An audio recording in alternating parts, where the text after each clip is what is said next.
Alright boys, welcome back to another video. Today I'm going over the top 5 best PvE bloodlines in all of Shindo life. So let's get started. Alright boys, so the first bloodline we got here is Shindai Akuma. This is only in number 5 because it takes up 2 bloodline slots. And it doesn't even do that much damage. Also, to get optimal damage you kinda need to use like 2 bloodlines with it, so you kind of need the Shindai clones and Typhoon. So as soon as he lies down here, I'll show you what I mean. I'm just gonna attack him, try and hit him with my Shindai clones. I'm only in mode 1 right now, so they won't be that big. You'll see what I mean in a second. Because with Shindai, the C-Spec and the first move both increase in size when you're in 4th mode, and this is only 1st mode, so take a look at this damage. Okay, as you can see, not that much damage off of core. That's about like only 200, 250k. Not that much at all. It's not 160k by the way, because damage counter doesn't actually count clone damage. So the clones did do like some damage to that. So now let's try it with the 4th mode.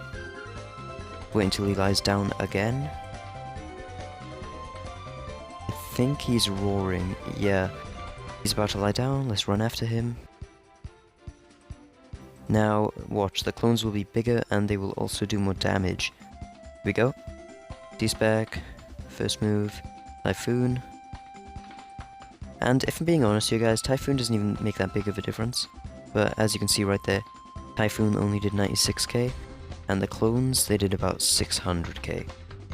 So yeah, the clones are very good if you use them in the 4th mode.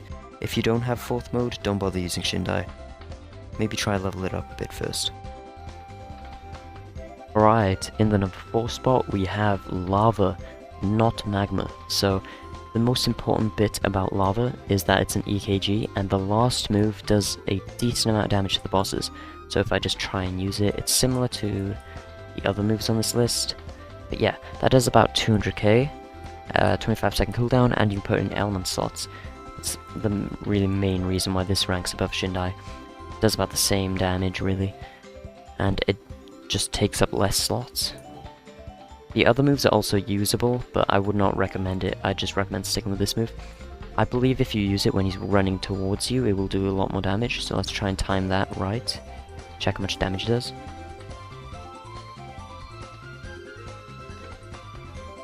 We didn't time it right. Another thing with this bloodline is that you can use it on walls. So with Shindai Akuma, you could have used it on a wall, but there was no real benefit to it, but with this, you can do that. And if you time it to when he jumps, it's gonna do a lot of damage, because he will jump into every single piece of lava, and then drop back down through every single piece of lava. So if I had to guess, I'd say that does about 300k. You just need good timing. Alright, in the number 3 spot we actually have Xenodokai / Xeno Azure, either one, because they're the exact same. But yeah, the most important thing about this is the mode. You want to use 2nd mode to get the most damage. If you're not confident in your aim, then use 1st mode, or if you're on a wall, use 1st mode. But 2nd mode does do a lot more damage. Especially to tail beasts, it's recommended they use the 2nd mode. On normal bosses, try to stick with the 1st one. Yeah. I'll show you how much damage this does in a second. Here we go. Oh, I'm too far away. There we go. But yeah, that's a lot of damage, especially since I missed the first little bubble, so that would usually be about 600k with the 1st mode. And I'll show you the 2nd mode C-Spec in a second. But yeah, that's really the only useful thing about Xenodokai is the mode. There's no like actual moves that are good, the rest of them are just more PvP based. I guess you could use this bloodline in PvP, but I would not recommend it. Alright, let's just try and juke this guy about a bit until my C-Spec is back. Whap, whap. Okay. Soon as he goes to roar, I'm gonna attack him. So it should be his next attack, and then I'll do the C-Spec. I should be able to get it all off before it ends. Yeah, it actually wasn't that much more damage, guys. So I don't think using the 2nd mode is actually worth it. I think you guys should just stick with the 1st one. Because it's just a lot more accurate, you're closer to the floor, you can hit normal bosses, use it on walls, it's just way better. In the number 2 spot, we got Shadow, and similar to Xenodokai, only the mode is really useful, and you need to use it in a similar way. So, with Xenodokai, you could use it on the floor. With this, you kind of primarily have to use it on a wall. So you want to hit it like that, then the spikes drop down 600k. So that is about the same as Xenodokai, but I think the cooldown is shorter. Maybe that's why Shadow's better than Xenodokai. Also, it varies quite a lot, so you know if he jumps, he's gonna take a lot more damage. You can also use on the floor, but it doesn't do as much. Let me demonstrate. Yeah, 578. It's only a little bit less, to be fair.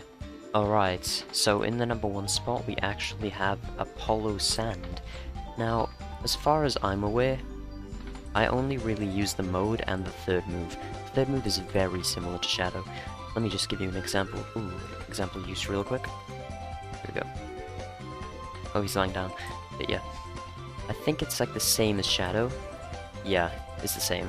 It didn't do as much damage. On the wall, it does a lot more damage. But yeah, let me just equip the mode real quick.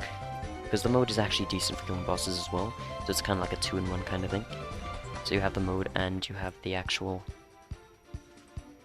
move itself. Here we go. I missed it. Anyway, let's try this one more time. Here we go. Yeah, there you go. 500k. So that's only 100k less than Xenodokai and Shadow. And then you can add the C-Spec in as well. And the cooldown is also shorter than both of them. So there we go. Just speedrun bosses with this single bloodline. That's why this is in number 1, boys. Look how quick he's dying, bro. Just dead. If you add in some elemental abilities as well, like Stone 5th, Stone 1st, like this would be super, super quick. I'll probably finish him with punching, to be honest. I'm not sure how big his hitbox is, though. No, there's no point. Look. Boom. Dead. But yeah, let's give this a try real quick.